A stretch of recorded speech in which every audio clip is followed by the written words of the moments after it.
Okay, we are back and I'm trimming off the excess of this resin piece. As you can see, I'll show you guys real quick. That's the resin piece, it's a diamond cut and got the mountains here. So, showing you how I trim off the excess on the bottom here. So, how am I getting this off? Best way I do it, I like to line everything up.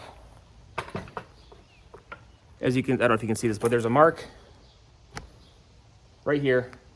I marked 1 inch from here, 1 inch from here, and got my straight edge here in the board. Got my clamp in place.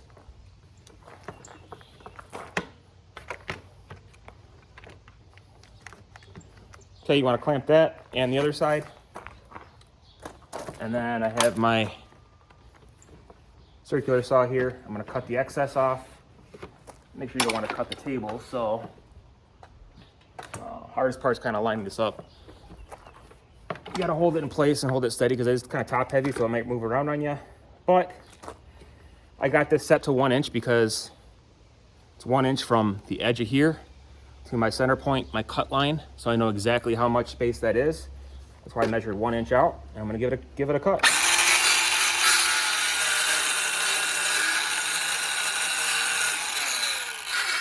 Okay, one thing to keep in mind, you might want to pull this piece here, pull this lever back all the way, otherwise this gets in the way. So keep that in mind.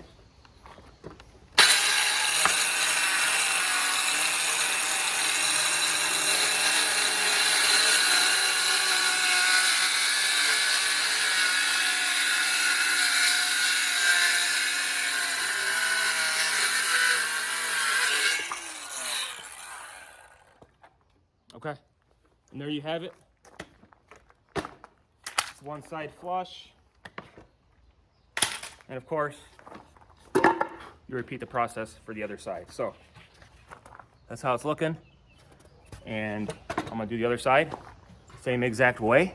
So stay tuned for more videos and hope you found this video helpful. Please be sure to like and subscribe. Thank you so much for watching.